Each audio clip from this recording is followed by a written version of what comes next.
The Solar and EV Fest is designed to create awareness that we have a blossoming EV infrastructure.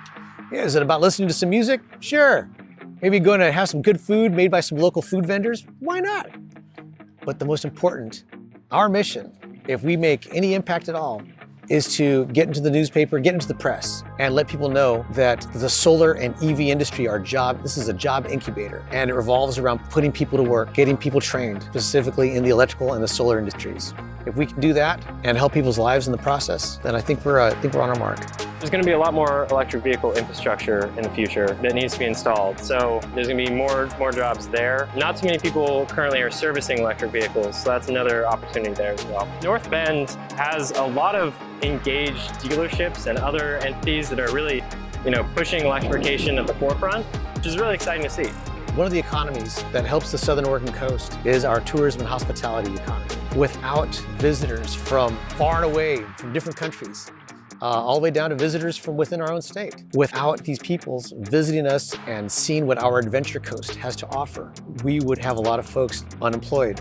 Well, in the tourism and hospitality industry, showing the rest of the world that we support this expansion of the EV infrastructure. Charging started. And that we have mechanisms in place to keep their vehicles charged, I think that we're going to attract that segment. We've already begun to at the Itty Bitty Inn. My dad, years ago, put 2 Tesla EV charging stations in, making us one of the first hotels on the Oregon coast doing so. Immediately, we started getting visitors to the Itty Bitty Inn, plugging their cars in, they're staying overnight, and instead of just driving on through to the next charging station, they were staying in town. They were eating at our local restaurants, visiting our pubs and our souvenir shops. And after they'd realized that this was a gem on the Oregon coast, they're starting to come back. I think serving the EV infrastructure has been a boon for us, and will continue to do so.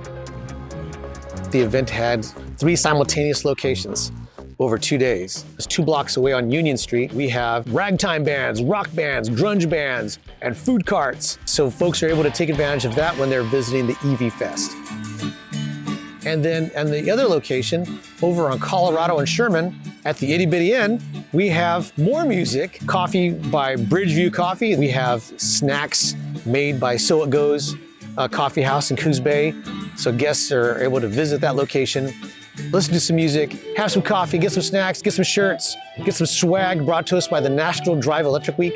EVs also include the micro-mobility sector. So right now there's a community nonprofit called Front Street Community Bike Works, tuning bicycles and e-bikes at that location as well. The e-bike wave has already started. We're surfing the wave as we speak. In my experience, one of the positives that I hear people talk about who come into our shop and ride electric bikes is that it allows them a freedom of movement. We have a lot of hills here. It can be very tough to pedal a bike up a steep hill. So the electric bikes really help. Park your car, ride your bike. Right behind you guys, there is an Arcimoto electric vehicle. It's a 3-wheeled wonder created and manufactured in Eugene, Oregon. Our whole functionality is based on right-sizing the vehicle. You've got a lot of consumers these days that are the only individual in their cars. So you're looking at someone who's just making a quick drive around town or going to pick up something, and why not right-size that vehicle and make it fully electric?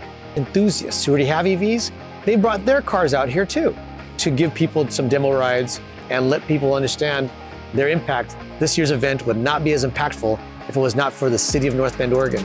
Our Mayor Jessica Engelke, she stepped up and says, hey, excited about incorporating a new industry to help put people to work. So the city of North Bend was a big fan behind that. We went to city council to get a mayor's proclamation. And since then, we've had a lot of folks inquiring about how they can get jobs in the electrical industry. I think there's a saying that goes, a rising tide floats all vessels. It's pretty popular here on the Oregon coast.